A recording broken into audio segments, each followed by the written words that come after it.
Yang saya hormati Ketua PC PMI Probolinggo, sahabat Abdul Rozak, dan yang saya hormati sahabat Dwi Minarno ya, selaku pemateri pada malam hari ini, yang mana akan membahas tentang terkait Muasis juga Mahbub Junaidi yang ada di formal kaderisasi PMI. Dan yang saya hormati kepada sahabat-sahabati PMII yang ada di seluruh Indonesia maupun yang ada di luar negeri. Sebelum kita masuki acara, mari alangkah baiknya kita mengawali acara ini dengan pembacaan Bismillahirrahmanirrahim.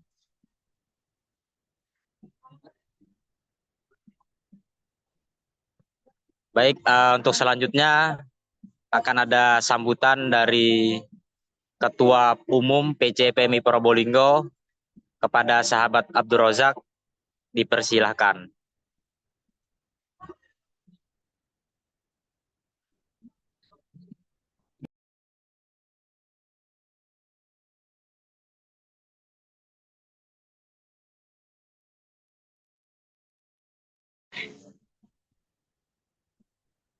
Baik, mohon izin. Assalamualaikum warahmatullahi wabarakatuh. Selamat malam sahabat-sahabat sekalian yang terhormat, mentor kita bersama, kakak kita bersama, sahabat Dwi Winarno. Beliau merupakan sosok yang kemudian menjadi uh, uh, orang yang kita patut tauladani karena sampai sekarang beliau tetap mengabdi dan tetap mengawal kita bersama di kaderisasi PMII seluruh Indonesia. Yang kami hormati Ketua Umum Cabang PMI Probolinggo, sahabat Abdul Rozak, dan juga Ketua Kopri PC PMI Probolinggo, sahabat MI Badriatul Rifah. Kemudian yang saya hormati seluruh pimpinan komisariat yang hadir pada malam hari ini beserta pimpinan rayon yang pada malam hari ini insya Allah bisa nimbrung semua di acara kami, di acara kaderisasi. Pertama, kita manjatkan puja-puji kehadirat Allah Subhanahu wa taala yang pada malam hari ini kita dapat berkumpul meskipun kita memanfaatkan media digital pada malam hari ini, insya Allah tidak akan mengurangi optimalisasi berbicara masalah kaderisasi di PM ini.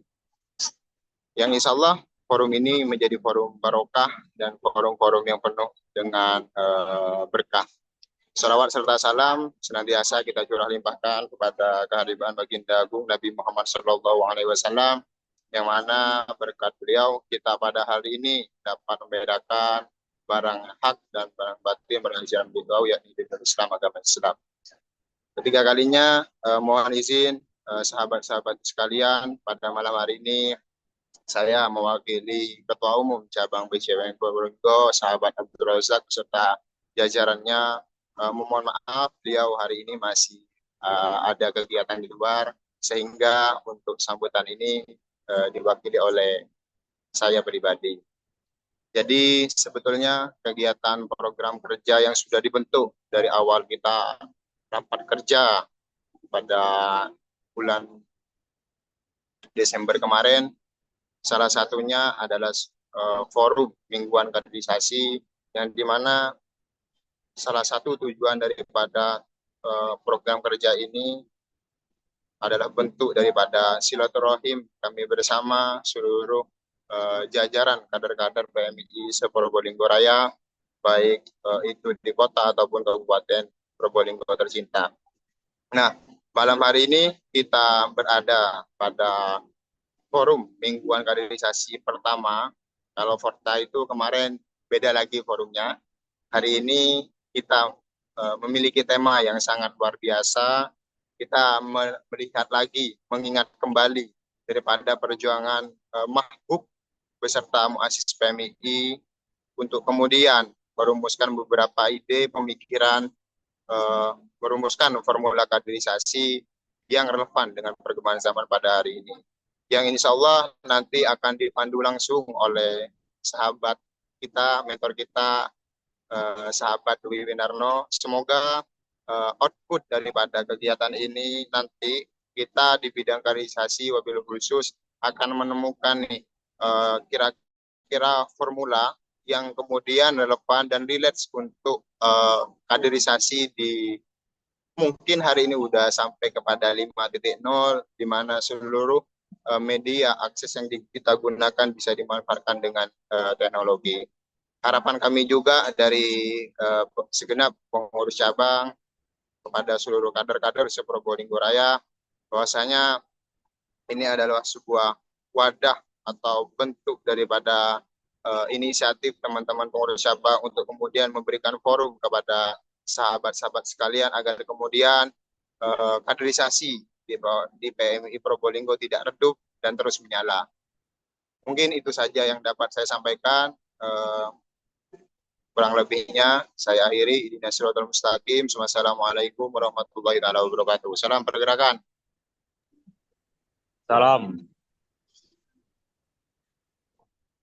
Terima kasih pada sahabat Dedi yang mewakili Ketua Umum PCPMI Probolinggo, sahabat Robzak, karena beliau masih berhalangan. Sebelum masuk kepada pematerian yang akan disampaikan oleh sahabat Dewi Winarno, alangkah baiknya kita mengenal dulu beliau bahwa beliau pernah menjadi Ketua Bidang Kaderisasi Nasional PBPMI tahun 2011 sampai tahun 2014. Dan juga beliau Wakil Rektor Unisya Jakarta, Universitas Nahdlatul Ulama. Dan juga sekarang beliau menjadi Ketua PPGP Ansor Bidang Pengembangan SDM masa hikmat 2024-2029. Dan juga cukup bergulat ya beliau ini dengan PMI, karena beberapa tulisan yang saya baca terutama tentang Mahmud Junaidi dan juga tentang kaderisasi. Selain itu juga beliau juga sebagai jurnalis, bisa dibilang sebagai jurnalis ya atau kolumnis, dan juga beliau pernah mencalon ya waktu tahun 2014, namun gagal gitu. Tapi dari kegagalan beliau tetap membara dan juga mengapi berkobar-kobar semangatnya dalam PMI terutama. Sebelum itu, mari kita dengarkan apa yang dipaparkan oleh Dewi Winarno selaku pemateri pada malam hari ini, yang mana akan kita memberikan minta masukan terhadap beliau, terutama terkait pertama saya akan menyampaikan kondisi kader PMI di Probolinggo yang mana ini sudah mulai menurun gitu. Jadi kesadaran terhadap organisasi terutama itu kurang, dan juga bagaimana kita mengambil dari pesan dan kesannya dari perjuangan Babu Junaidi selaku ketua umum dan juga para muassis PMI gitu. Karena ini sering disepelekan atau ditinggalkan oleh para kader. Karena kita ya jas merah ya, jangan sekali-kali lupakan sejarah gitu. Barangkali kepada sahabat Dewi Winarno, waktu dan tempat dipersilahkan. Baik, terima kasih. Suara saya kedengeran nggak ya? Dengar Mas, dengar. Oke. Ya, Assalamualaikum warahmatullahi wabarakatuh. Ini pertemuan yang keberapa ya? Saya dulu pernah ngisi PKL di Probolinggo, lupa saya tahun berapa, mungkin antara 2013 atau 2014. Ketua cabangnya saya lupa dulu periodenya siapa. Di mana? Di sebuah asrama. Saya persis lupanya. Yang kedua, sekarang metodenya kita balik nih Pak Moderator. Pembahasannya dimulai dari pertanyaan saja, jadi saya nggak perlu paparkan dulu. Jadi kalau ada yang bertanya, dipersilakan aja. Jadi apa yang pengen diketahui, pengen ditanyakan, langsung aja ditanyakan dulu. Jadi nggak usah dimulai dari pemaparan ya, tapi kita mulai dari pertanyaan-pertanyaan. Jadi diskusinya akan sangat mengalir. Begitu Pak Moderator. Baik sahabat Dewi. Jadi berangkat dari pertanyaan ya.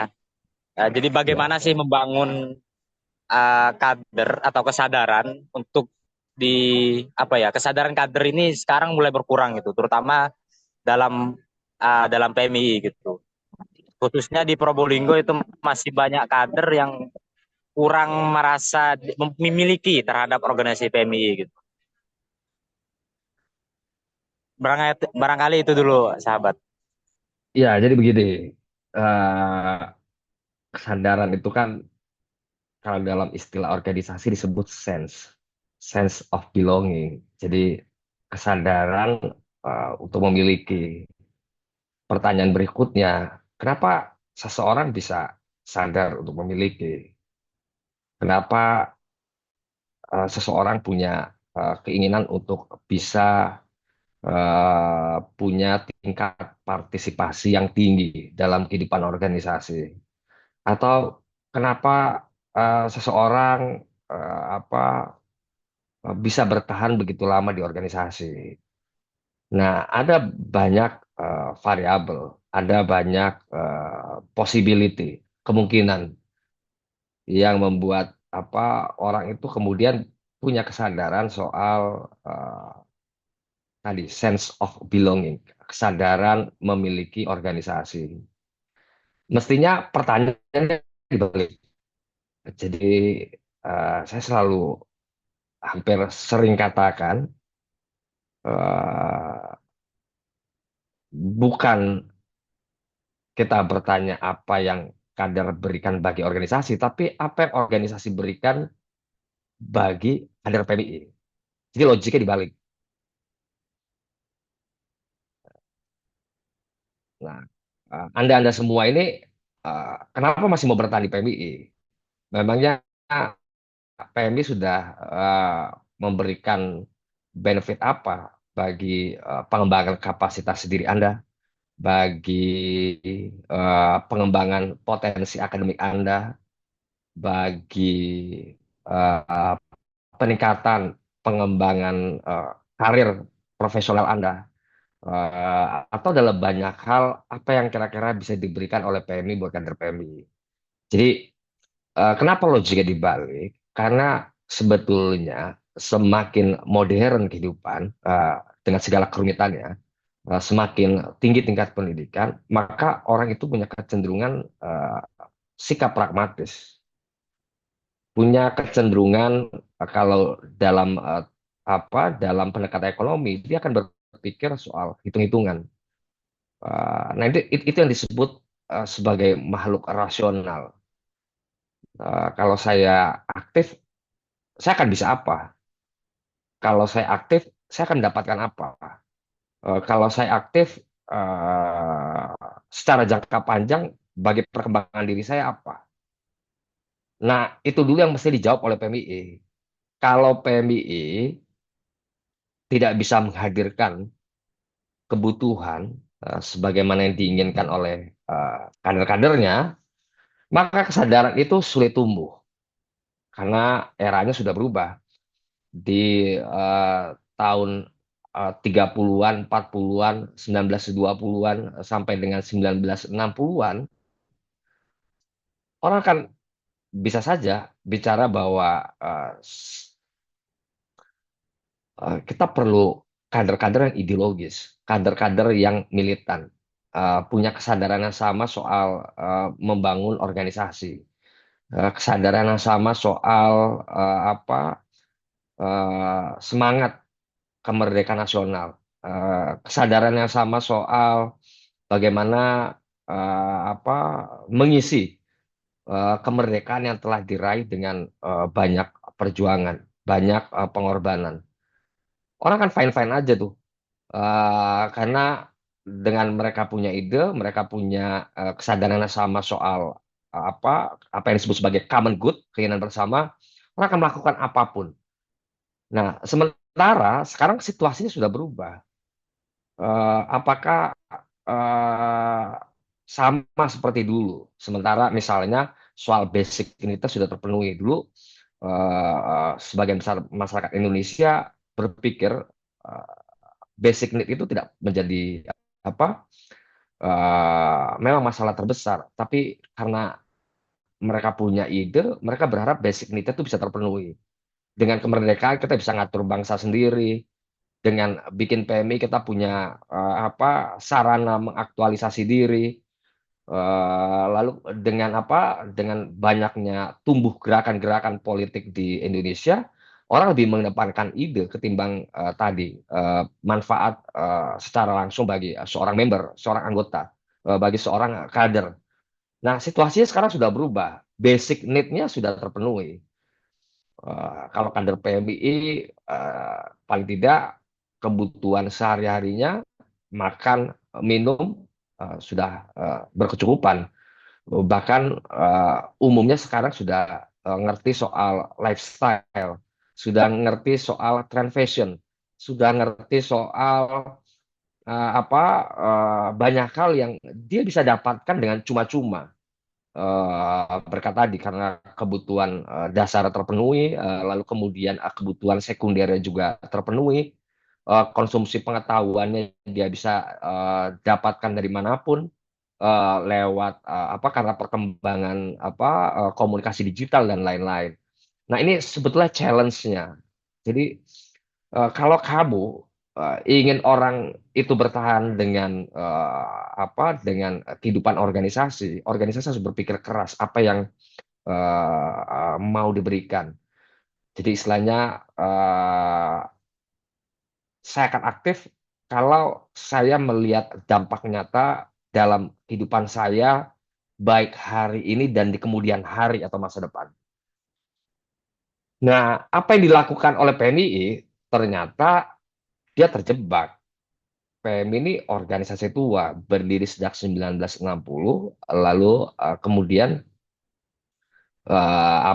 terbuai dengan ketuaannya, asik dengan kemapanannya, nyaman dengan segenap perangkat regulasinya dan lain-lain yang yang membuat itu tuh sesuatu yang so far sangat biasa, sangat ordinary, sesuatu yang tidak menjadi istimewa dibandingkan yang lain. Misal kalau saya tanya, apa yang membuat PMI berbeda dengan HMI? Apa yang membuat PMI berbeda dengan GMNI? Apa yang membuat PMI berbeda dengan Hikmah Budi? Apa yang membuat PMI dengan Pemuda Pancasila misalnya? Apa yang membuat PMI berbeda dengan banyak organisasi sejenis lainnya? Itu kan sebetulnya perbedaannya tidak signifikan, kalaupun ada perbedaan. Kita berkembang dalam ekosistem yang sama. Semua kader diharapkan punya pengetahuan filsafat, punya pengetahuan sejarah, punya pengetahuan keislaman Ahlussunnah wal Jamaah, punya pengetahuan soal praktek-praktek standar berorganisasi yang pada akhirnya membuat kita terjebak hanya ke dalam satu proyeksi soal bagaimana kader itu ke apa di dalam kehidupan masa depan. Ya, mereka hanya menjadi aktor politik. Nah, di tahun 60-an ide soal aktor politik itu sudah terpenuhi. Sekarang pun sejak berpuluh tahun semenjak didirikan, ekosistemnya masih sama. Ekosistemnya ekosistem yang terkait dengan kehidupan politik. Kader punya mimpi suatu saat menjadi komisioner Bawaslu, komisioner KPU, komisioner KPID, menjadi pendamping desa, menjadi pendamping PKH, menjadi anggota partai politik, menjadi anggota DPRD, yang sebetulnya kubangannya atau kolamnya sama saja karena kita tidak di-prepare untuk untuk mendapatkan banyak benefit soal apa yang dibutuhkan oleh kader PMI. Jadi saya kira kesadaran ber-PMI itu hanya akan tumbuh kalau kader yang bersangkutan itu punya kecenderungan akan hidup dalam lingkungan politik di kemudian hari. Sisanya itu akan sulit karena PMI tidak karena tadi terlalu nyaman, sulit sekali melakukan transformasi organisasi sesuai dengan kebutuhan saat ini. Jadi value di tahun 60-an meskipun tujuannya mulia, mestinya punya tujuan yang jauh lebih luas, lebih besar. Karena kita nggak mungkin lagi tuh bicara soal masa lalu PMI tahun 60-an tanpa memahami soal spiritnya. Tujuannya bisa jadi berbeda, tapi spiritnya mestinya sama. Sama-sama menjadikan PMI ini sebagai kawah Chandra di mukanya, penggemblengan kader-kader hebat yang kelak dia dapat berkiprah di dalam spektrum, di dalam ruang, di dalam sektor-sektor yang sebetulnya semakin modern itu semakin luas yang cakupannya dan uh, uh, kebutuhannya kira-kira begitu. Jadi saya jawab itu dulu Pak Moderator. Jadi eh, bagaimana cara membangun kesadaran ya apa yang sudah dilakukan PMI untuk berbuat bagi menjadikan PMI itu sebagai stepping stone, batu loncatan atau eskalator bagi proyeksi atau ambisi politiknya. Di luar itu pasti umumnya minim sekali kesadarannya. Karena buat apa berPMI itu saya tidak mendapatkan manfaat apa-apa di PMI kecuali tadi kehidupan politik yang semua orang mungkin tidak suka. Semua orang mungkin merasa itu bukan jalan hidup masa depan mereka kira-kira. Monggo kalau ada pertanyaan lainnya.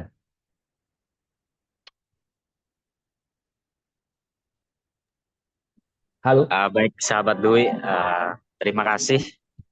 Jadi sekarang memang ya sahabat perlu diketahui oleh sahabat-sahabat bahwa kita sering mendengar dari doktrinan-doktrinan di senior itu kan jangan mengharap apa-apa kepada PMI, tapi apa yang kita berikan terhadap PMI gitu. Dan itu pengalaman saya dan itu nggak pantas untuk disampaikan apalagi untuk kader-kader yang baru ikut ya masuk Mapaba, sedangkan dia tidak mengetahui ada dalam seluk-beluknya PMII. Nah, dan senior sering melontarkan doktrinan-doktrinan seperti itu gitu. Ya, sebetulnya Uh, organisasi modern itu organisasi yang berjalan dua arah. Ada feedback dari salah satu pihak. Eh, kita memberikan apa untuk PMI dan PMI itu memberikan apa untuk kita. Itu karena organisasi semakin modern itu semakin rasional sebetulnya. Kalau saya buang-buang waktu, saya kehilangan beberapa mata kuliah karena mesti aktif di PMII, lalu IPK saya mungkin tidak terlalu tinggi. Apa konsekuensi yang diterima oleh saya? Kira-kira begitu. Nah, itu yang saya maksud. Jadi, nah, eh, sebetulnya adalah hubungan yang simbiosis mutualisme. Baik institusinya mendapat benefit dari kesadaran kadernya, kadernya juga mendapatkan benefit dari eh, apa yang dibuat atau dilakukan oleh para pengurusnya pada dasarnya begitu.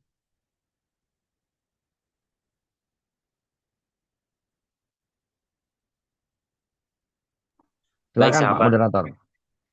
Jadi gini lagi sahabat Dwi. Jadi kadang juga kader itu doktrin gini. Kalian ini butuh siapa yang butuh terhadap organisasi, terutama terhadap PMI. Apa kamu yang butuh atau kita yang butuh gitu. Nah, kadang juga doktrinannya itu kadang ya kamu yang butuh gitu selaku manusia yang menghidupkan bahan bahan yang mati ini gitu dihidupkanlah oleh kalian gitu. Kalau nggak ada kalian maka nggak akan uh, jalan-jalan dan maju-maju gitu. Itu bagaimana menanggapi sahabat Dwi? Ya saya nggak terlalu peduli lah itu kan pikiran eh, apa mungkin senior senior di sana ya. Tapi eh, ya kita hargai aja sebagai sebuah pemikiran. Tapi saya punya pemikiran yang berbeda soal itu. Misalnya begini, nih, itu menjawab nih ya, kenapa generasi PMI di awal itu menurut saya sangat brilian. Kenapa seorang Mahbub Junaidi itu orang yang tidak hadir di Kongres PMI, sorry, di proses pendirian awal PMI di Surabaya, tidak terlibat dalam perumusannya, tidak terlibat dalam perdebatan-perdebatan mengenai PMI, rencana pendirian PMI tiba-tiba dipilih menjadi ketua umum. Lalu dari sekian pendiri ini, dari 12 pendiri ini juga tidak berpikir karena saya pendiri harus ada dari 12 ini jadi ketua umum. Nah, keputusan strategis dari 12 orang ini disebut keputusan brilian. Apa menghijack seorang pengurus PBHMI yang kebetulan sangat luar biasa pintar, punya pengetahuan mendasar soal berorganisasi di HMI, punya banyak ide-ide, kayakan ide, dan kebetulan adalah anak seorang tokoh NU. Jadi itu langkah brilian. Dengan Mahbub menjadi ketua umum PBPMI pertama kali, maka PBPMI langsung dipimpin oleh orang yang punya pengalaman cukup luas, punya pengetahuan yang di atas rata-rata, lalu kemudian juga tadi punya kemampuan atau kecepatan mengorganisir basis-basis baru yang dulu waktu deklarasinya itu hanya diwakili oleh sekian belas cabang, sementara jaringan dia sudah cukup besar di Indonesia, itu bisa mempercepat perkembangan PMI di Indonesia. Nah, itu yang disebut langkah brilian.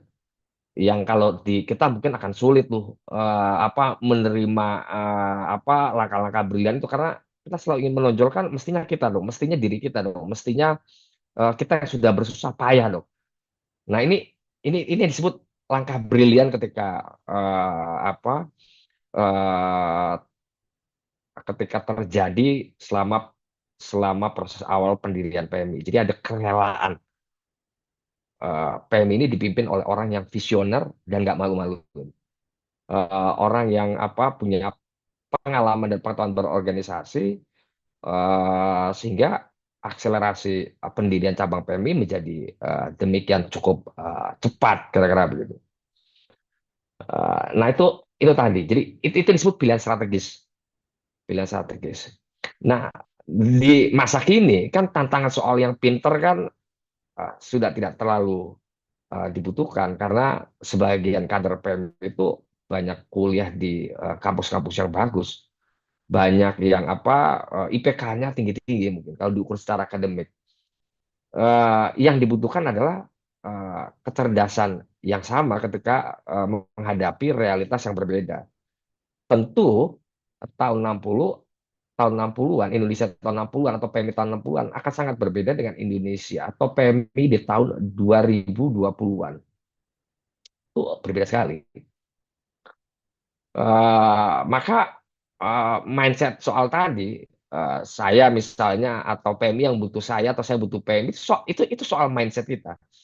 Selama PMI hanya orientasinya kepada dunia politik saja, maka saya yang punya kecenderungan ingin seperti senior-senior yang berhasil dalam dunia politik, punya rumah mewah, mobil bagus, banyak jumlahnya, punya pengaruh yang cukup besar di tengah-tengah masyarakat, maka saya membutuhkan PBI.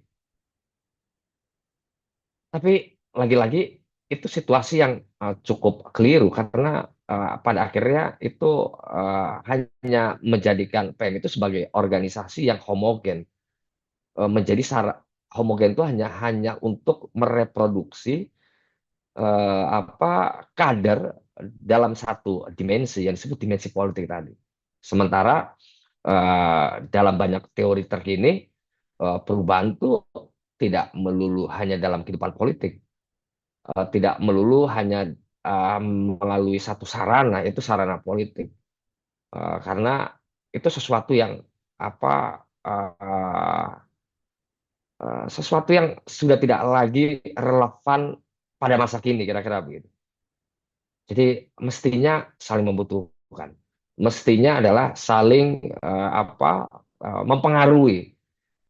Kalau pengurusnya bagus, kadernya bagus. Kalau kadernya bagus sebagai input, maka ke depan pengurusnya juga bisa bagus. Jadi ada satu kebanggaan bahwa saya bisa begini ini karena PMI.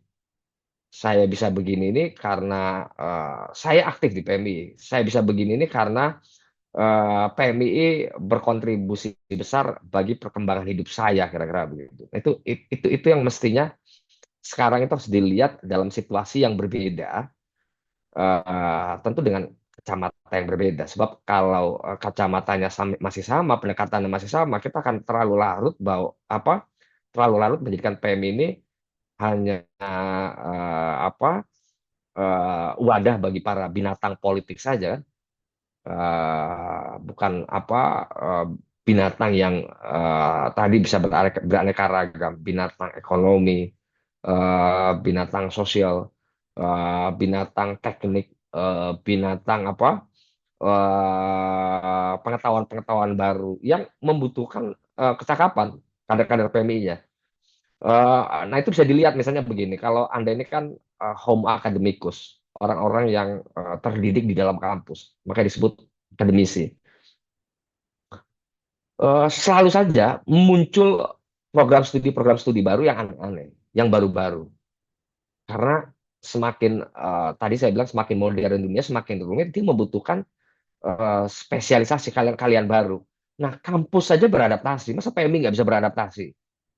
Kan source-nya bukan lagi hanya program studi PAI, source-nya bukan lagi hanya Usuluddin, source-nya bukan lagi hanya tadris bahasa Arab, source-nya bukan lagi hanya tafsir, source-nya bukan lagi hanya ilmu sejarah, tapi source-nya sudah makin beragam tuh, teknik informatika, sistem informasi, digital marketing, teknik nuklir, teknik aerodinamika, kemudian eh, banyak lagi program-program studi yang lainnya yang merupakan hasil perkembangan dari pengetahuan-pengetahuan baru, sehingga memaksa kampus untuk bertransformasi, berubah dan mendirikan program-program studi baru karena beradaptasi dengan situasi. Nah, PMII dengan situasi yang terus berubah, dia tidak mau beradaptasi. Dia memaksa dirinya terus homogen. Karena senior yang dianggap sukses adalah senior yang menjadi politisi. Senior yang dianggap sukses adalah senior yang menjadi pejabat negara melalui jalur politik. Senior yang dianggap sukses adalah senior yang bisa menjadi pejabat publik. Nah, ini soal tadi ada kekeliruan mendasar soal desain berorganisasi yang pada akhirnya juga menghasilkan kesalahan dalam desain kaderisasi. Saya kira begitu.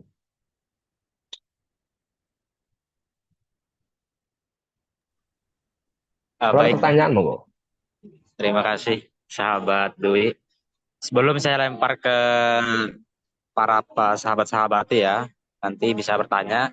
Saya mau nanya satu pertanyaan yang mana bahwa zaman sudah berubah, kata sahabat Dwi, namun PMI tidak mampu untuk beradaptasi.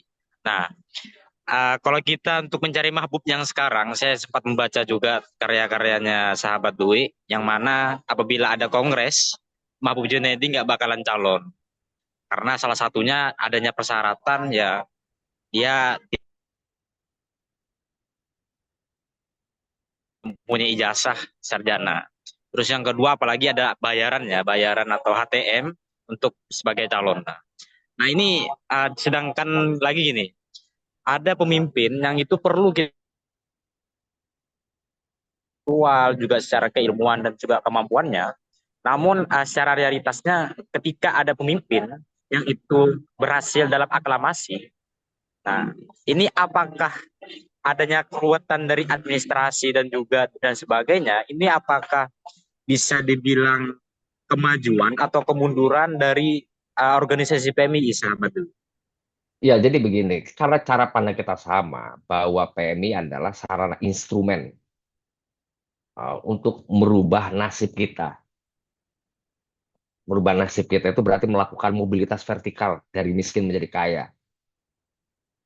Dari bukan siapa-siapa menjadi siapa-siapa yang dikenal oleh banyak orang karena punya pengaruh di dalam lingkaran kekuasaan negara, punya jabatan publik.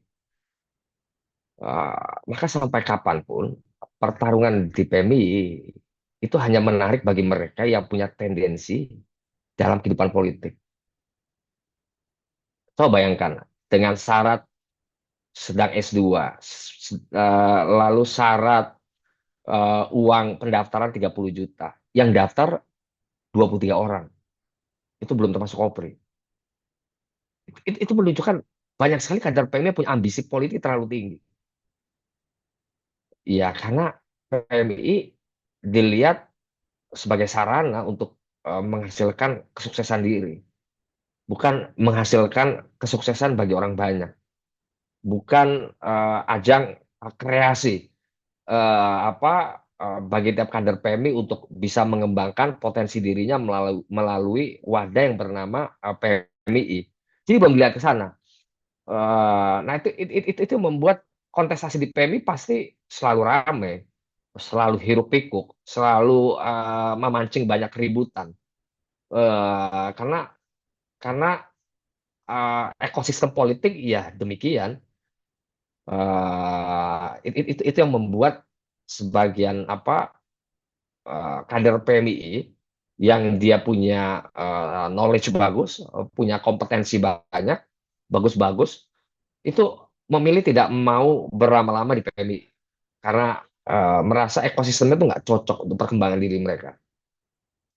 Jadi eh, karena tadi desainnya hanya untuk secara homogen, hanya untuk dimensi politik, maka ke atasnya pun hanya untuk dimensi politik.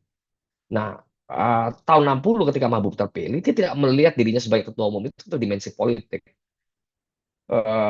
Makanya selepas PBPMI, eh, Mahbub tidak pernah menjadi pejabat publik. Bahkan dia orang yang konsisten di jalurnya, menjadi kolumnis, dia sangat spesialis, tulisannya dibaca banyak orang, disegani, eh, dia menunjukkan dirinya, gue ini bisa hidup dan menjadi politisi. Karena memang gue tidak berbakat, kira-kira begitu. Menjadi politisi besar, menjadi pejabat publik. Padahal kesempatan itu bisa dia dapatkan.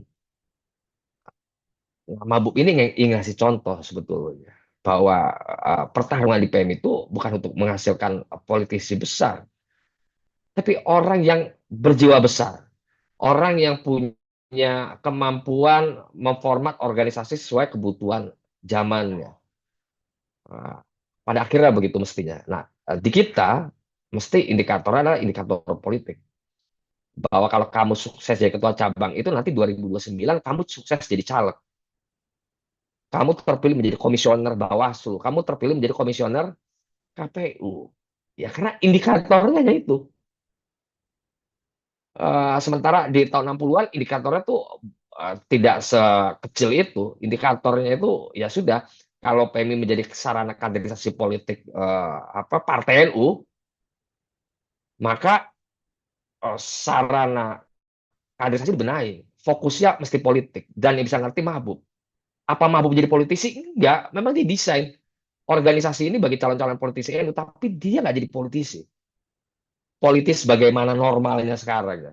Tapi apakah desainnya berhasil? Berhasil loh. Banyak generasi setelah beliau justru hidup menjadi politisi, meskipun tidak lama ya, karena dulu Orde Baru keras sekali sama sama orang-orang NU. Tapi nafasnya itu masih ada di generasi 90-an. Ketika reformasi meledak, banyak kader PMI masuk ke dalam arena kekuasaan itu karena desain awalnya memang waktu itu adalah perebutan kekuasaan melalui jalur politik. Jadi jawabannya begitu. Jadi selama kecenderungannya hanya kecenderungan politik, maka sampai kapanpun dia akan tetap ramai proses kontestasi di PMI. Jadi kita itu bukan memilih yang terbaik, tapi memilih yang terberisik. Oh, di sana pendukungnya banyak karena kita ingin menang, kita gabung ke yang menang misalnya begitu. Karena punya kecenderungan tadi. Kenapa kalau dia menang, ada kemungkinan saya sebagai ketua cabang nanti bisa masuk PB. Kalau saya loyal dari awal, maka kalau dia jadi orang besar, saya pasti bisa ikut. Karena pikirannya mobilitas vertikal. Bukan pada saat dia berkuasa itu melakukan apa bagi banyak kadernya, sehingga kader-kadernya ke depan bisa bertahan, bisa tumbuh, bisa berkembang, eh, dengan banyak potensi, dengan banyak apa kesempatan yang beragam, tidak hanya dalam satu spektrum yang disebut sebagai spektrum politik tadi. Saya kira begitu Pak Moderator. Baik, terima kasih sahabat Wi. Jadi agak menarik ya ketika PMI disandingkan dengan kepentingan-kepentingan yang ada di politik itu. Perlu diketahui juga oleh sahabat-sahabati ya. Memang saya menilai agak gimana ya, PMI sekarang memang seperti formal aja, kegiatan formal kita itu stagnan, kebanyakan stagnannya di PKL. Karena kalau sudah mencapai PKL itu kayaknya sudah orang-orang yang tertentu dan itu punya kepentingan. Salah satu ya kita bisa lihat sekarang ini, PKN yang kemarin itu tidak ada pendaftaran, tidak ada pembukaan. Justru moro-moro tanggal 12 langsung terlaksana. Tanggal 17 apa gitu sudah selesai. Ini kan salah satu apa ya, hanya orang-orang tertentu yang bisa sampai PKN. Kita jadi stagnan itu cuma di PKL. Monggo kepada sahabat-sahabati barangkali ada yang mau ditanyakan, monggo di reaksi ya, angkat tangan, dan nanti di pertanyaan monggo diperkenalkan diri dan dari PMI mana. Monggo kepada sahabat-sahabati. Reaksi ya, reaksi. Tidak ada buka pertanyaan sahabat.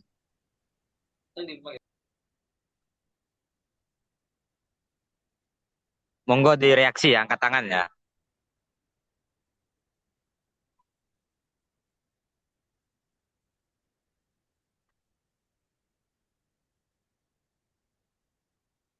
Monggo sahabat-sahabati. Mungkin kalau reaksi tidak ada, saya mau nanya sahabat. Oh ya, monggo.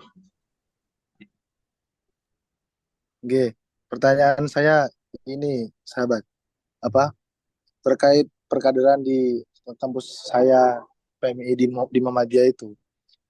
Kadang kita ini bang, misalnya kita sudah dapat, artinya sudah mengena ideologinya mahasiswa di kampus itu secara kekerajaan.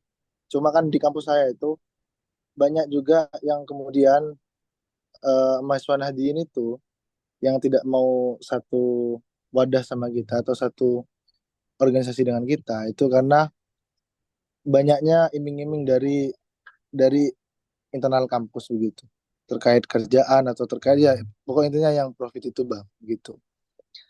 Jadi pertanyaan saya itu lebih ke ini bang, apakah kita PMI itu harus bermitra baik dengan Muhammadiyah ya meskipun kita sudah artinya beberapa ketentuan akreditasi kampus itu juga terpenuhi ya karena beberapa pencapaian dari kader-kader PMI gitu bang.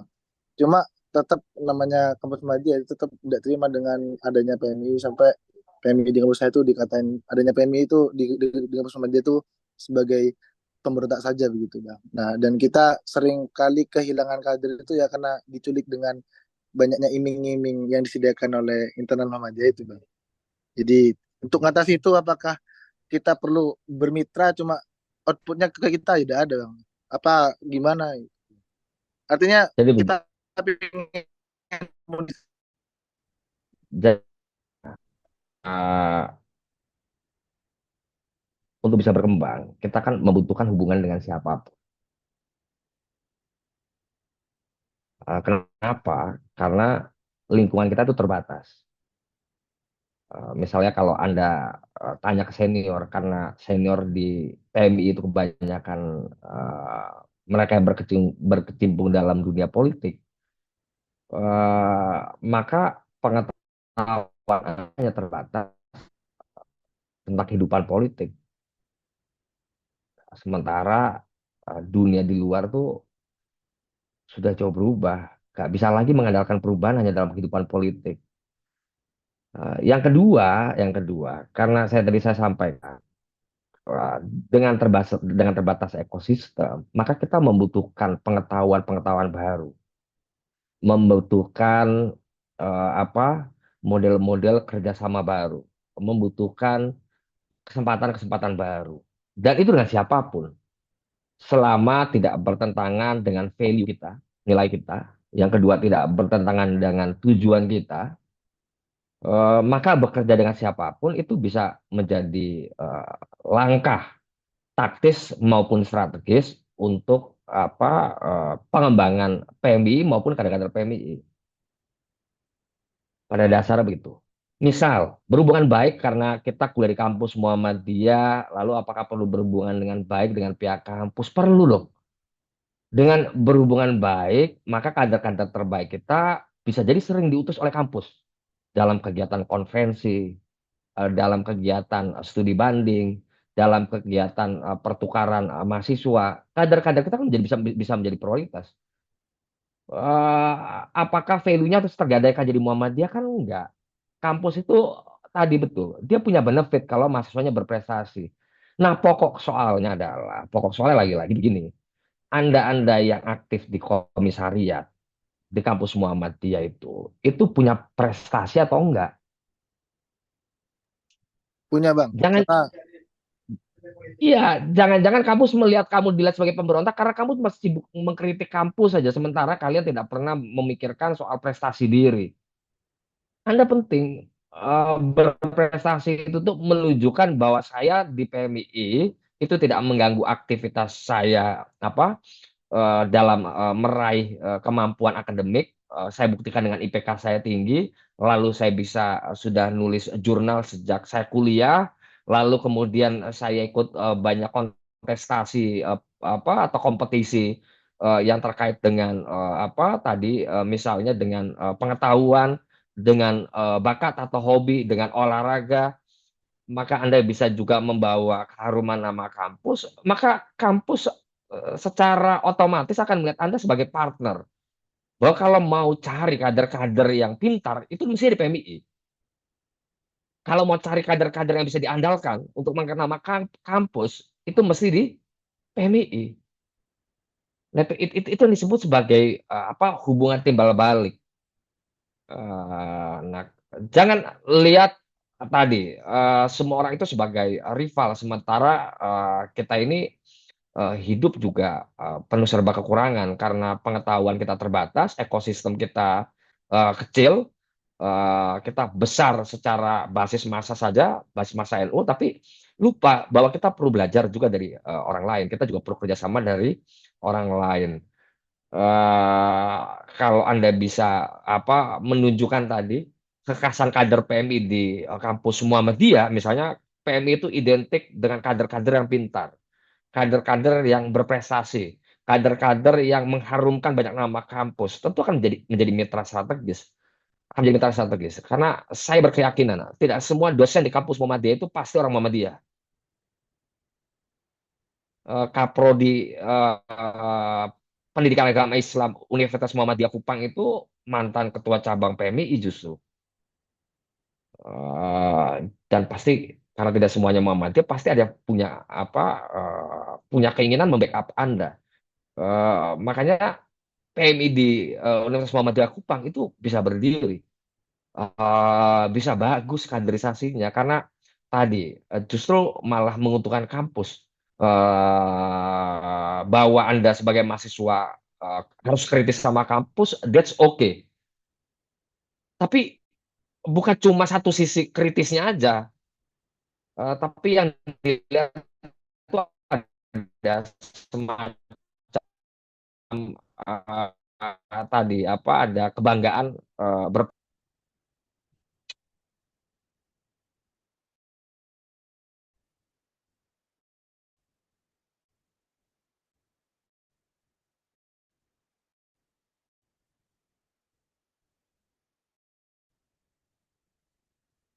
Ada lagi pertanyaan lainnya?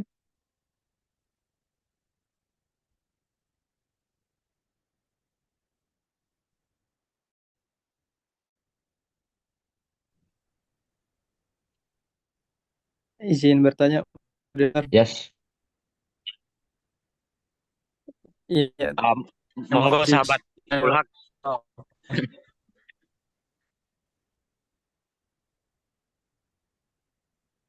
Kalau kita melihat ya Pak, mungkin bukan hanya PMIT dan mahasiswa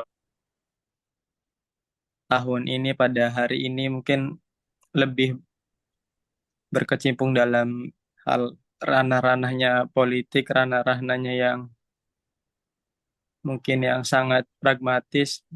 Dengan berpolitik mungkin mereka cepat masuk ke dalam istana, begitupun dengan kader-kader PMI. Pokoknya kalau kader PMI apa senior belum masuk istana berarti belum sukses. Nah, terkadang dengan adanya stigma seperti ini kita sebagai kader juga kerepotan juga sebenarnya. Karena bagaimanapun mereka akan sulit dididik, mereka akan sulit dikembangkan, apalagi ya sudah kalau dulu mahasiswa gagah dengan madilognya, mahasiswa gagah dengan bacaannya, sekarang ya, dengan keterbatasan yang mereka miliki juga. Yang ingin saya tanyakan, apakah kita sebagai kader PMI ini kehilangan banyaknya tokoh-tokoh akademisi, terlebih kalau kita ingin melihat dalam sejarah HMI punya banyak tokoh akademisi, tapi kalau dari kita sendiri kebanyakannya masuk politik lagi, masuk ke istana lagi. Mungkin banyak catatan-catatan besar yang sama-sama kita lihat, dan kader-kader yang diberi kecimpung dalam bidang pendidikan justru sangat jarang dinilai sekali oleh para seniornya ataupun para teman-temannya, sahabat-sahabatnya sendiri. Bagaimana menyikapi hal tersebut, Mas? Sahabat, terima kasih. Ya, Saya Muhammad Diaul Haq dari dari UIN kampus Jakarta. apa? Dari kampus UIN Syarif Hidayatullah Jakarta, Ciputat. Oh, dari UIN. Ya, jadi Iya, dari begini, UIN. dengan politik itu nggak ada masalah sebetulnya. Jadi kader PMI memproduksi politisi itu juga bagus. Yang kita permasalahkan tuh kalau terlalu dominan. Makanya di tahun 2014 ketika saya nulis buku kaderisasi, buku apa, eh, buku kaderisasi itu sebetulnya ada yang disebut sebagai triple helix. Triple helix itu apa, ya kan? Bahwa perubahan itu selalu terkait dengan tiga domain strategis. Domain yang pertama itu adalah domain politik. Kamu bisa punya ide besar A, B, C, D. Karena ini berdampak luas bagi masyarakat, menyangkut hajat hidup orang banyak, maka kamu harus berkuasa. Jadi politik atau kekuasaan itu adalah sarana mengaktualisasikan ide, mengimplementasikan ide besar kamu soal apa yang disebut sebagai keberpihakan terhadap kaum papa, terhadap rakyat banyak, kira-kira begitu. Itu penting. Yang kedua, pemerintah dengan regulasinya ini bisa memaksa habitus apa apa memaksa soal kebiasaan-kebiasaan. Makanya hukum itu adalah sarana rekayasa sosial. Orang dipaksa untuk berubah melalui instrumen hukum. Itu yang bisa buat adalah eh, politisi karena berbentuk regulasi. Undang-undang itu kan dibuat, disahkan oleh DPR, diusulkan oleh anggota DPR atau pemerintah kan gitu ya. Nah, begitu. Nah, itu kenapa politik penting. Yang kedua, ada yang disebut dunia industri. Dunia industri inilah yang banyak mempengaruhi kita. Makanya dalam teori Marxis itu disebut sebagai dengan ekopol, ekonomi politik. Nah, jadi ekonominya ini, determinasi ekonominya ini tinggi sekali. Apa kemampuan industri merubah orang itu besar sekali. Misal ketika dulu sedang terjadi revolusi industri, orang berubah dari berburu rempah-rempah, berburu soal sutra, lalu berubah menjadi berburu soal minyak bumi. Karena industrialisasi itu hanya bisa berjalan kalau sebuah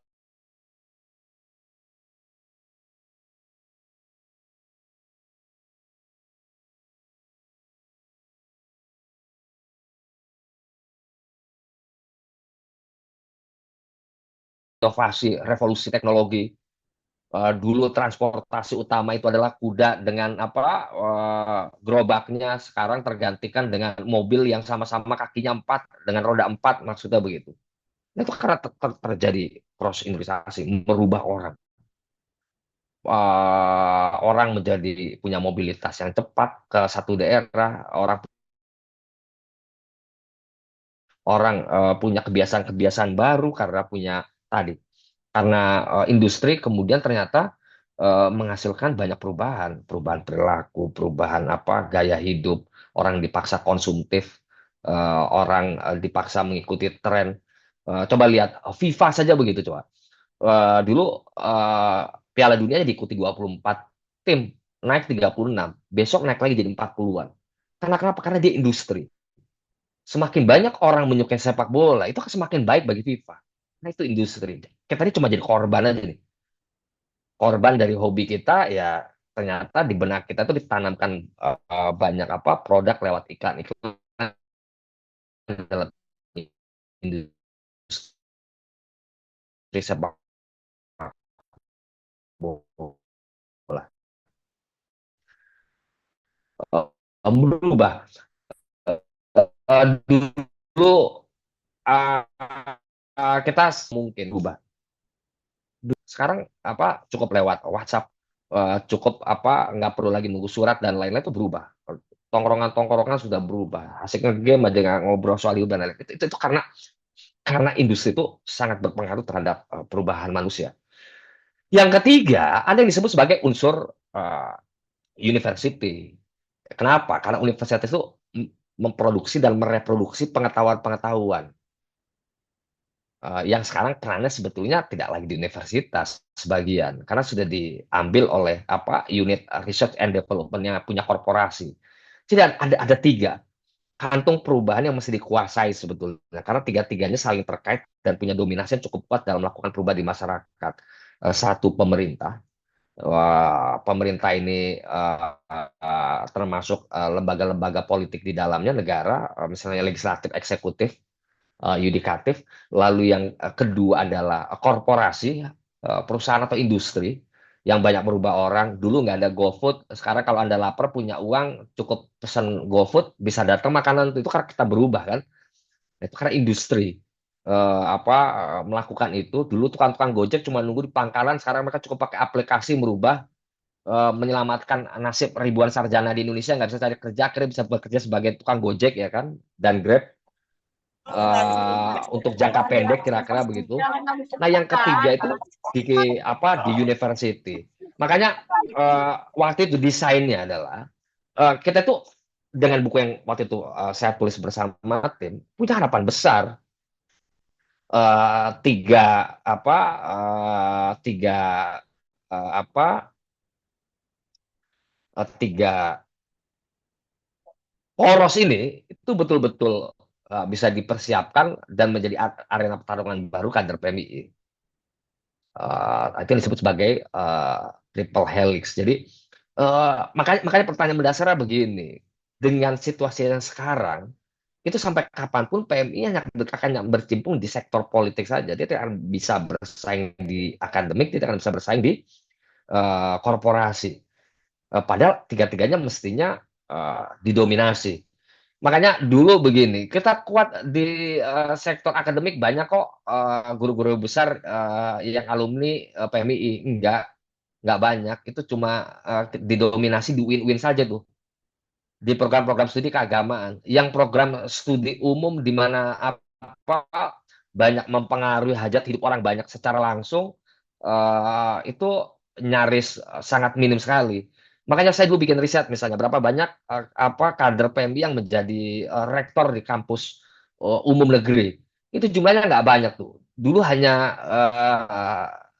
dua. Satu Universitas Jambi, yang kedua adalah Universitas Negeri Yogyakarta kalau tidak salah. Setelah itu nggak ada. Jadi bayangkan ada 100 ada 100 lebih kampus negeri bergengsi di Indonesia, kampus negeri umum, rektor yang PMI itu hanya dua. Setelah itu sudah susah lagi tuh cari rektor PMI. Kalau di UIN iya, dia kontestasinya hanya dengan AMI. Di STAIN apalagi? Itu mesti PMI. Nah, itu membuktikan PMI itu begitu bertarung di ranah akademik, dia pun hanya anak akademik agamaan. Yang kalau bicara di TV, dia hanya merepresentasikan keilmuannya dari perspektif agama. Misal soal moderasi, soal yang baru-baru ini Gus Miftah misalnya, itu akan diminta ngomong tuh gimana soal adab dari pendekatan keagamaan misalnya begitu. Itu akan bisa tidak akan bisa diminta misalnya komentarnya soal kenapa Prabowo Subianto lebih cenderung mendekati atau punya keinginan dalam politik luar negerinya Indonesia harus bergabung dengan BRICS misalnya. Atau nggak mungkin tuh misalnya dari sisi keuangan negara, apakah porsi 10.000 itu realistis sebagai makanan gizi gratis misalnya begitu? Apakah nggak misalnya kalau dia nggak perlu tiap hari Senin, Selasa, Rabu, Kamis, Jumat, dirapel saja 3 hari sekali atau 2 hari sekali, tapi nilainya jadi 20.000? Kan nggak mungkin. Kenapa? Karena tidak representatif dalam dalam dalam apa? Dalam keuangan makro misalnya begitu. Nah, mestinya dia sudah berubah karena sedikit-sedikit waktu itu kita sudah banyak bergulat fokus di banyak kampus umum negeri. Toh UIN juga kan banyak program studi umum ya. Sekarang ya, ada teknik, ada kedokteran dan lain-lain. Coba di UIN, kira-kira kedokteran ya, tanpa bantuan beasiswa PBSB dari Kemenak bisa nggak ngader kaderisasi di kedokteran? Berat karena yang masuk sana orang-orang kaya, orang-orang kaya yang tidak berpikir seperti kita nih. Kita masuk PMI karena kita butuh bertahan, nggak sanggup bayar kos-kosan, akhirnya bisa tidur di sekretariat PMI. Yang karena kita pengen ngerokok kalau di sekret, atau karena kita aktif di PMI kita bisa joinan rokok ya kan, bisa pinjam uang, bisa minta uang ke senior yang mereka nggak butuh. Makanya kita ini sudah tahu problemnya turun temurun tuh begitu. Tapi kenapa model kaderisasinya masih sama? Misalnya saya tanya di Probolinggo ya, saya tanya nih, apakah ketika orang menjadi kader PMI, ditanya potensi dan bakatnya, atau ada ujiannya? Misal, Anda nih punya bakat apa? Karena nggak semua orang kuliah itu milih jurusan karena apa? Karena penilaian diri. Tapi bisa jadi karena saran orang tua, karena hasil obrolan dengan teman yang masih dangkal, karena ketidaktahuan soal dunia kerja sesungguhnya. Misalnya begitu. Bisa bisa jadi demikian. Nah, Anda tanya nggak? Lalu ketika jadi kader PMI, kompetensi apa yang Anda ingin kembangkan? Priorisasi tidak by design pengurus, tapi by design kebutuhan kader PMI. Misal, kalau saya jadi kader PMI, meskipun saya prodinya adalah PAI, saya ingin belajar coding. Maka pengurus cabang itu harus nyari alumni PMI atau senior PMI atau kader PMI dari kampus lain yang ada program studi teknik informatika untuk membuat klaster PMI yang punya bakat coding. Contoh, kader perempuan ingin belajar digital marketing, bisa nggak ada kaderisasi non formal yang terkait dengan pengetahuan digital marketing? Nah, itu yang disebut tadi Anda ngasih feedback ke kader PMI. Karena tidak semua orang bekerja linear sesuai program studinya. Jangan-jangan dia ingin mengembangkan kompetensinya, dan dari kompetensinya itulah dia ingin survive dalam kehidupan pasca PMI dan pasca kuliah. Nah, itu yang saya maksud tadi. Yang berikutnya, karena program studi sudah makin banyak, kader PMI sudah banyak berkembang di kampus umum, di banyak prodi umum, cara kaderisasinya masih sama. Ya walhasil outputnya juga sama, karena mereka akan terhenti tuh. Mereka akan capek tuh. Apa sih ini PMI ketika convert cap lempar-lempar kursi? Ketika pemilihan ketua cabang kok main politik uang? Katanya mahasiswa punya moralitas tinggi. Mereka akan frustasi duluan tuh. Apa akan melihat PMI ini sesuatu yang menjijikkan. Nggak mungkin bicara idealisme kalau perilaku pengurusnya juga tidak mencerminkan nilai-nilai yang dianggap idealis.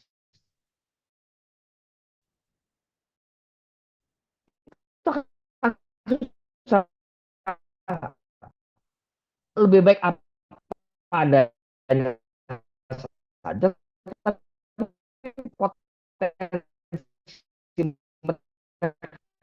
berkembang.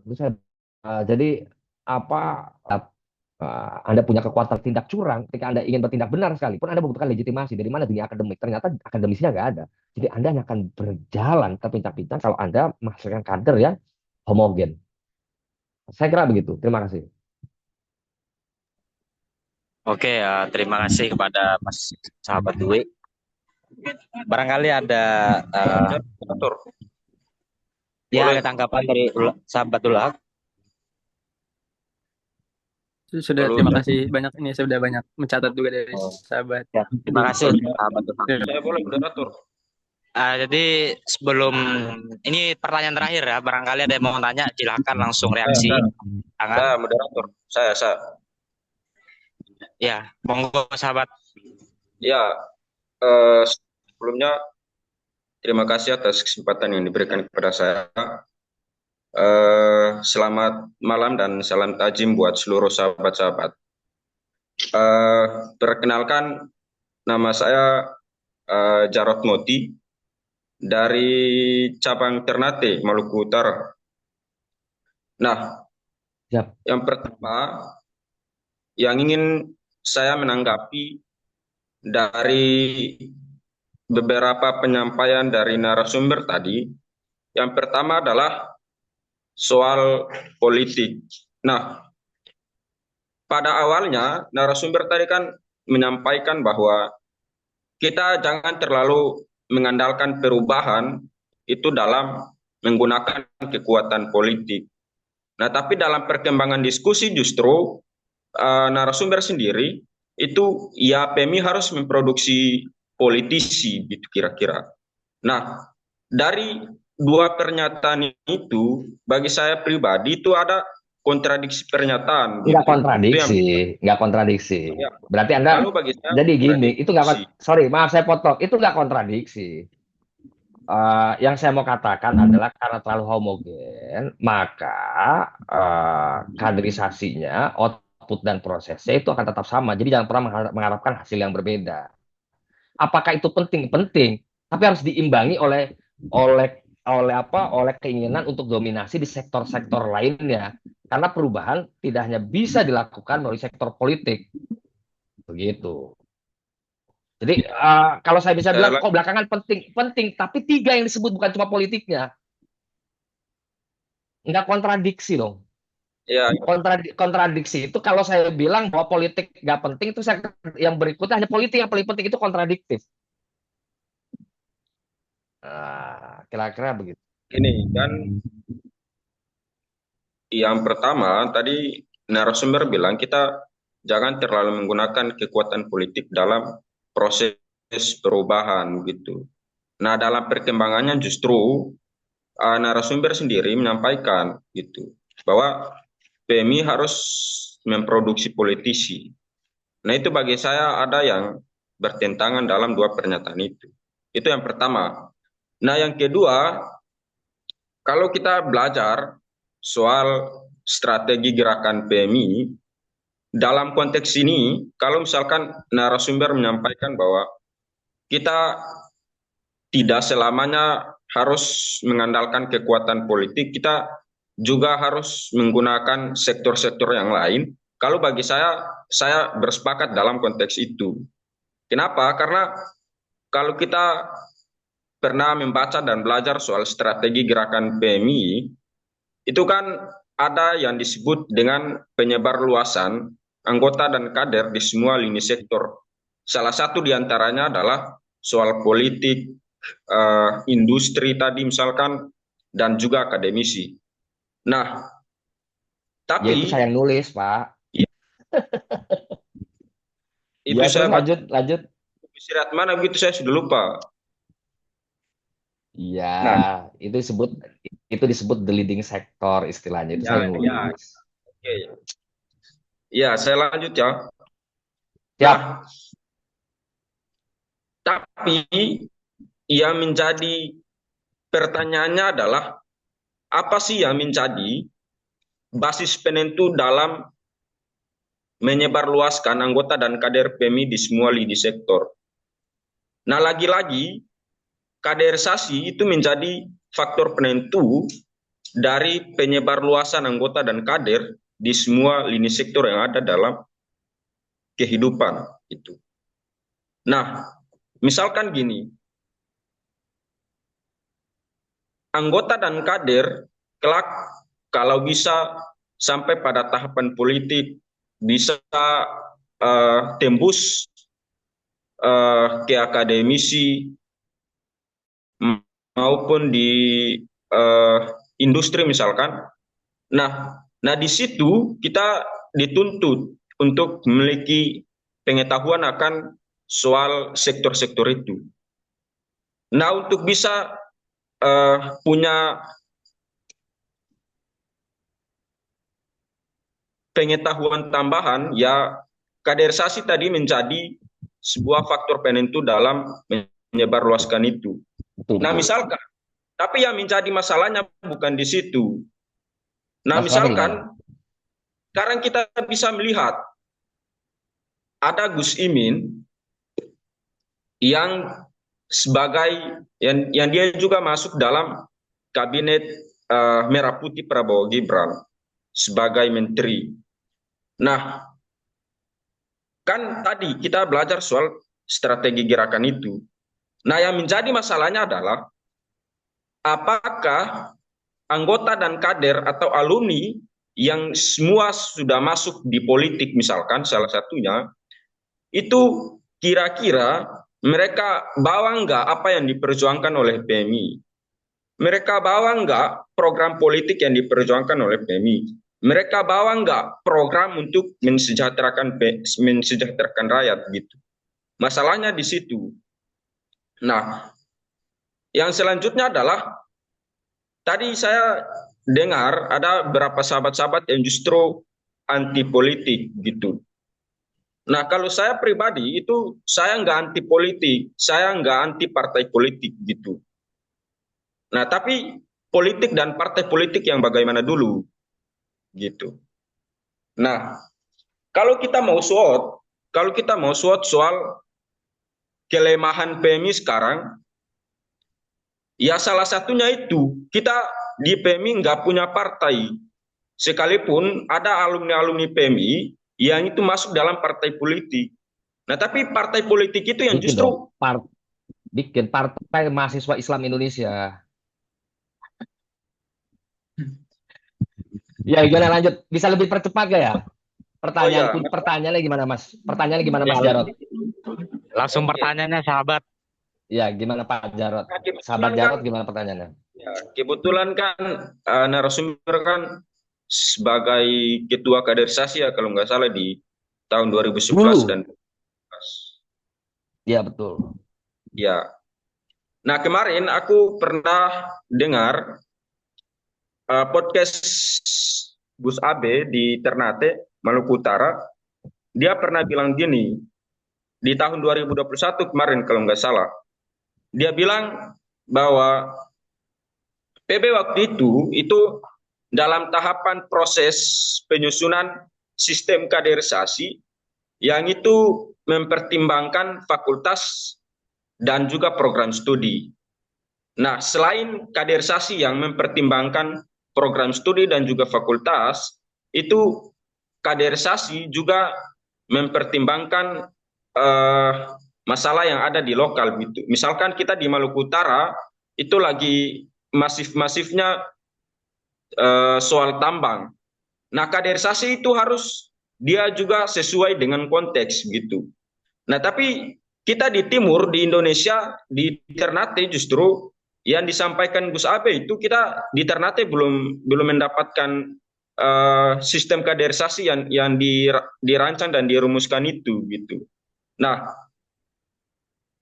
saya mau tanyakan kira-kira bagi menurut narasumber eh, sistem kaderisasi apa yang harus dibuat oleh pengurus PB hari ini gitu. Biar eh, kaderisasi yang diproduksi dan dirumuskan oleh pengurus PB sekarang itu dia harus sesuai juga dengan konteks gitu. Nah, selain sesuai dengan konteks, dia juga harus sesuai dengan program studi dan juga fakultas. Karena kita punya strategi gerakan PMI untuk menyebarluaskan anggota dan kader di semua lini sektor gitu. Nah, formula kaderisasinya itu seperti apa gitu? Mungkin itu moderator saya kembalikan.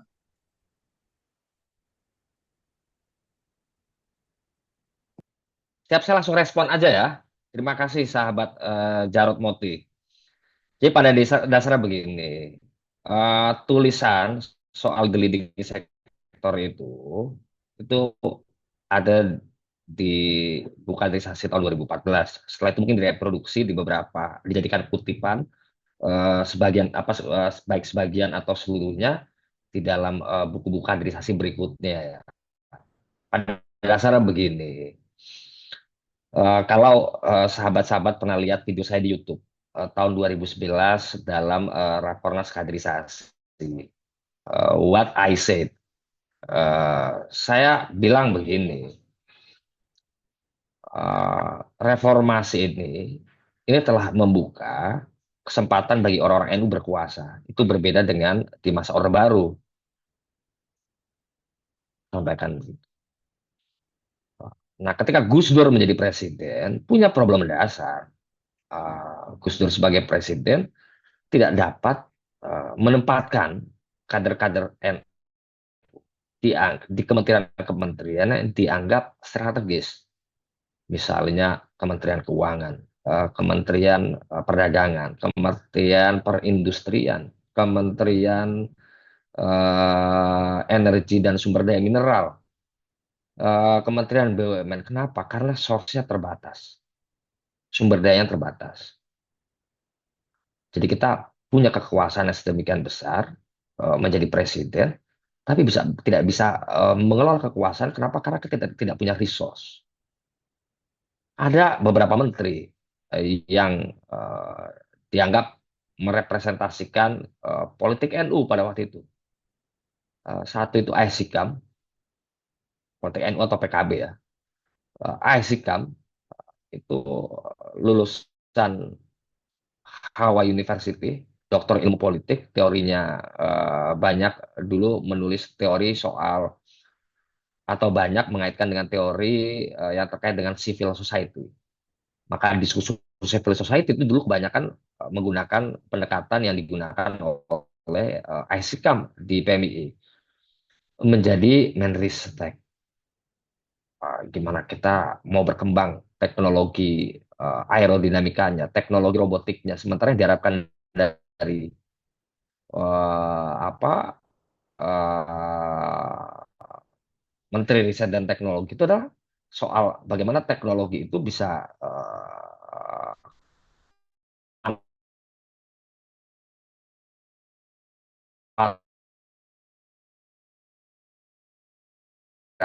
oleh rakyat banyak. Kita gagal. Soal industri pertahanan, apa yang dimaksud sebagai industri strategis pertahanan? Bagaimana membangun kemandirian terhadap alutsista supaya kita nggak bergantung dengan impor alutsista. Nggak ada. Ada satu lagi yang betul-betul tepat, namanya Khofifa Indar Parawansa, menjadi Menteri Peranan Wanita yang sekarang menjadi Gubernur Jawa Timur untuk kedua kalinya. Kira-kira yang paling tepat itu saja, karena kebetulan waktu itu beliau adalah aktivis perempuan juga. Saya nggak ada. Nah, kita punya mimpi loh, kalau suatu saat kader PMI jadi presiden, jadi wakil presiden, gimana dengan kementerian-kementerian strategis ya, wong source-nya terbatas. Jangan-jangan apa yang terjadi di Gus Dur akan terjadi di periode berikutnya kalau kader PMI atau kader NU menjadi apa presiden atau wakil presiden di Indonesia. Terjadi di periode berikutnya. Kayak Maruf Amin, nggak bawa siapapun. Dulu pernah punya Hamzah Has, juga tidak bisa. Nah, maksud saya adalah kita ini sudah tahu masalah terbesar kader PMI itu karena source-nya terbatas. Maka ekspansi ke kampus umum itu menjadi langkah strategis. Mulailah PMI itu menata diri serius di kampus-kampus umum negeri. Dimulai eranya Nusron Wahid. Apakah di tahun 60-an Mabuk Junaidi itu UI? Dulu Fakultas Kedokteran, Fakultas Kesehatan Masyarakat itu banyak kader PMI. Sekarang nggak ada. Kenapa? Untuk bisa masuk kedokteran UI itu tesnya luar biasa sulit. Dan biasanya orang kaya yang bisa masuk situ. Karena selain tesnya sulit, berarti dia harus ikut bimbel sejak kelas 1 SMA mungkin. atau panitia kelas 3 SMA dia akan keluar kos lagi. Sementara kader PMI ini backgroundnya adalah orang-orang tidak mampu, kurang mampu. Tapi sekarang sulit. Tapi ikhtiar itu terus terjadi. Di PB periode kita Adi Jawaharudin, saya itu datang bahkan ke Mapaba, kampus-kampus biasa itu. Hanya untuk memperkuat kader PMI di kampus umum negeri itu saya hadir datang di acara Mapaba, PB PMI. Karena yang melakukan rekayasa itu kita nggak mungkin bertarung dengan source yang masih sama. Nah sekarang itu sudah terjadi. Begitu sudah terjadi, sudah banyak kader PMI di kampus umum negeri dengan program-program studi umum, kok sistem kaderisasinya nggak berubah? Atau tadi saya sahabat Jarot menyampaikannya disebut sebagai formulasi kaderisasinya kok nggak berubah? Ya kalian pikirkan. Makanya saya tadi ngomong, dalam teori marketing ada istilah yang disebut brand positioning differentiation. Dari tiga pendekatan ini, pertama Anda harus membangun diferensiasi. Kalau tadi saya ngomong soal kampus Muhammadiyah begitu ya, kenapa biar bisa diterima? Anda harus membangun diferensiasi. Kok kader PM itu pinter mestinya. Bukan orang yang kuliahnya malas, bukan orang yang kuliahnya nggak pernah punya prestasi, mestinya begitu. Itu disebut diferensiasi. Supaya apa? Supaya orang-orang yang tadi berlatar belakang orang kaya ini, orang lebih mampu, yang berlatar belakang kampus-kampus bagus, program studi yang antik-antik, itu mau masuk jadi kader PBI. Itu yang disebut memperbaiki dari sisi input.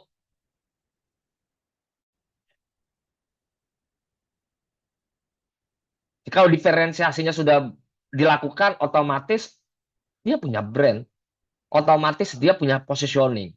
Kader PMI itu adalah kader yang rapi, kuat pengetahuan Islam kehalusunan wal jamaahnya, punya kecakapan di bidang akademik, punya kompetensi di bidang non akademik. Itulah citra kader PMI yang diharapkan supaya dia bisa berkompetisi, supaya dia bisa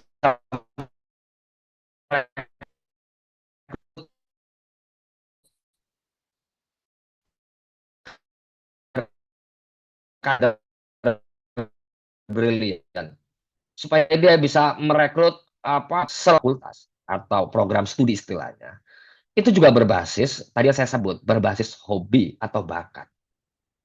Saya punya teman tuh, program studinya hubungan internasional di UGM. Saya punya teman program studinya kalau salah manajemen di Unpad.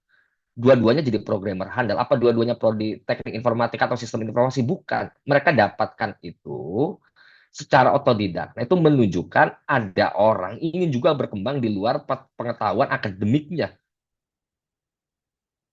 Yang terjadi di PMI kan pasti kesulitan dong. Oleh karena itu penting Anda tahu potensi diri kader, lalu membuat kaderisasi berdasarkan klub studi, berdasarkan minat dan bakat. Berdasarkan minat dan bakat. Supaya apa? Supaya ada orang yang berkembang. Kalau sekarang industri yang bagus adalah industri startup, fintech, soal apa? Industri yang pengaruh utamanya adalah soal digitalisasi. Maka mau tidak mau, suka tidak suka, ke depan kita harus siapkan tuh kader-kader yang mampu bersaing di dunia industri yang terkait dengan dunia digital. Paham maksud saya? Supaya Anda kuat di dunia industri. Yang berikutnya, mendesain kader-kader PMI di kampus umum itu supaya bisa menjadi akademisi yang handal, ya prestasi harus dibangun. Maka perlu dibangun klub-klub studi berbasis akademik supaya ada yang mimpi jadi guru besar, supaya ada yang mimpi jadi profesor.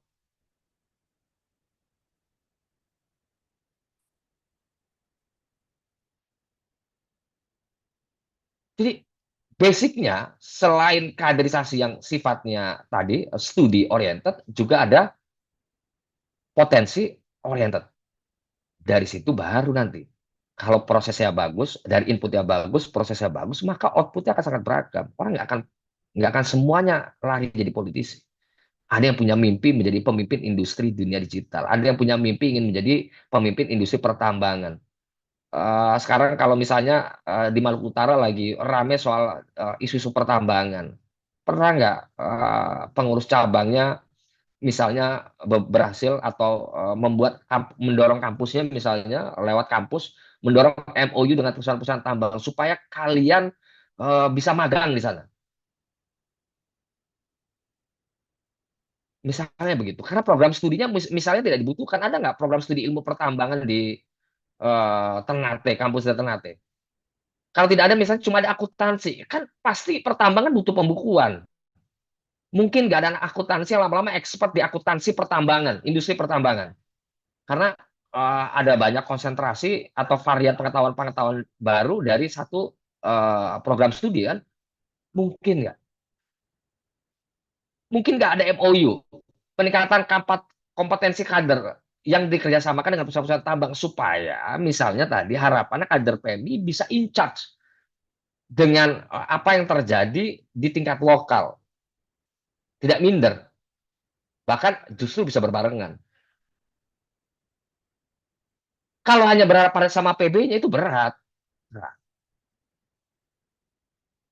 Makanya perubahan itu nggak mesti dimulai dari yang besar-besar, bisa jadi dari yang kecil-kecil, bisa jadi dari prototipe-prototipe, bisa jadi dimulai dari rayon, bisa jadi dimulai dari komisariat, bisa jadi dimulai dari cabang. Membuat klub-klub studi lintas lintas disiplin akademik, lintas universitas, lintas daerah, tapi difasilitasi oleh para pengurus PMI. Kira-kira begitu gambaran besarnya. Saya kira begitu ya, Pak Moderator ya. Jadi sahabat Jarot soal formulasinya seperti apa kira-kira gitu gambaran besarnya. Tapi yang jelas ya ini tugas kita bersama. Jadi saya waktu komisariat itu juga punya banyak ide. Ide saya ini bisa direalisasikan nggak dengan skop yang terbatas. Itu mesti saya mulai. Jadi jangan pernah menunggu yang besar. Karena namanya juga pengurus besar. Kadang-kadang bodinya kebesaran. Jadinya berat, gerak lamban. Isinya akomodasi aja. Ratusan cabang se-Indonesia semuanya pengen diakomodasi. Semuanya ngotot BPH. Akhirnya yang muncul kan pendekatan-pendekatan politik semua. Tidak berdasarkan meritokrasi. Penempatan orang sesuai pembidangan berdasarkan keahliannya kan nggak begitu. Karena kita memahami dimensi politik PMI masih sangat tinggi. Kalau sudah level PMI terlalu tinggi, Anda reduksi di level rendahnya. Kira-kira begitu. Jadi soal tadi misalnya yang dimaksud politik aja, sederhananya begini, saya bukan anti politik ya. Statement Anda soal kontradiksi itu salah betul. Maksud saya karena konsentrasinya terlalu banyak ke politik itu mestinya dipecah. Kira-kira begitu. Ekosistemnya ditambah, diperbaiki, diperkaya dengan instrumen-instrumen lain. Karena tidak mungkin menihilkan dunia politik itu tidak mungkin. Maka teori about the leading sector yang saya tulis itu tidak mengabaikan dunia politik. Nah, kalau saya ngomong politik itu supaya tadi membuka kepala Anda bahwa sarana melakukan perubahan jati diri, perubahan yang berdampak luas bagi masyarakat itu bukan politik satu-satunya. Intinya untuk sana. Terima kasih atas perhatiannya. Semoga semuanya sehat-sehat. Amin. Terima kasih kepada sahabat Dwi. Mana agak menarik ya diskusi pada malam hari ini. Namun mohon maaf ya kepada penyaji, pemateri sahabat Dewi dan juga kepada sahabat-sahabati karena ada 2 pertanyaan yang terakhir nih sahabat dari kami gitu. Saya sudah ditunggu ini oleh Sekjen PBPMI periode saya di Medan. Saya lagi di Medan kebetulan. Siap. Oke, kalau nggak bisa sahabat Dwi nggak apa-apa. Jadi mohon maaf ya, saya sudah ada janji soalnya. Sudah dikontak dari tadi tuh. Oke, sebelum mengakhiri sahabat Dwi, barangkali ada statement closing dari penjenengan untuk mengakhiri diskusi pada malam hari ini. Ya, selamat menikmati keruan hidup. Berpm itu adalah melatih kita untuk berpikir, melatih kita untuk melakukan tindakan-tindakan yang dianggap perlu kadang-kadang menjadikan PM itu sebagai laboratorium ide kita. Yang penting itu melakukan sesuatu. Karena sesuatu yang Anda lakukan itu jangan-jangan punya dampak besar di kemudian hari bagi perkembangan orang banyak maupun diri Anda. Pada dasarnya begitu. Di PM ini kebanyakan kaum banyak cakap. cuma bisa komentar aja, ngemeng aja, ngomong aja kalau Prabowo bilang omon-omon. Yang diperlukan PM ini bukan hanya orang yang bisa berartikulasi atau berkata-kata bagus, tapi juga bertindak, mengimplementasikan, merealisasikan, mengeksekusi ide-idenya itu yang penting. Kalau Anda masih di komisariat, lakukan itu di komisariat. Kalau Anda masih di rayon, lakukan itu di tingkat rayon. Kalau Anda itu masih di tingkat cabang, lakukan itu di tingkat cabang. Itulah apa kemauan keras untuk melakukan sesuatu. Kalau apa tidak pernah melakukan sama sekali dan berharap selalu banyak dari orang lain, sudah Anda nggak akan bedanya dengan orang yang kebanyakan. Sama bedanya Anda dengan bukan kader PMI, kira-kira begitu kan? Itu yang ingin membedakan kita dengan orang lain kan. Punya banyak pengetahuan karena kita banyak diskusi, banyak baca buku, banyak teman-teman pintar, tapi kemampuan mengeksekusinya tidak pernah terjadi. Walhasil kita hanya gerombolan orang yang senang kali bercakap-cakap dan lupa bahwa setiap setiap kepengurusan yang sesuai tingkatan ya, dari yang paling rendah sampai paling tinggi, itu adalah arena kita melakukan banyak hal, melakukan banyak menginjeksi ide-ide bagus ke dalam kebijakan organisasi, kira-kira begitu. Makasih Pak Moderator, makasih Pak sahabat-sahabat dari Probolinggo, cabang Probolinggo, lalu ada sahabat-sahabat dari tadi kebetulan ada dari Winsar Hidayatullah, lalu ada dari cabang Ternate ya, dari Maluku Utara. Yang penting punya semangat terus, jaga kesehatan, dan mumpung Anda masih muda, jangan terlalu lamban berpikirnya. Anda ini sudah kalah jauh dengan mereka yang nggak ber-PMI. Kira-kira begitu. Makasih. Oke, terima kasih kepada sahabat Dwi Wirarno selaku penyaji pada malam hari ini, dan juga terima kasih juga kepada sahabat-sahabat Masuk. yang telah meluangkan waktunya pada malam hari ini. Jadi untuk kesimpulannya adalah simpulkan oleh sahabat-sahabat pribadi, karena kesimpulan terbaiknya ada di diri sahabat-sahabat sendiri. Mungkin hanya ini dapat saya sampaikan. Mohon maaf apabila ada kesalahan. Saya selaku moderator. Wassalamualaikum warahmatullahi wabarakatuh.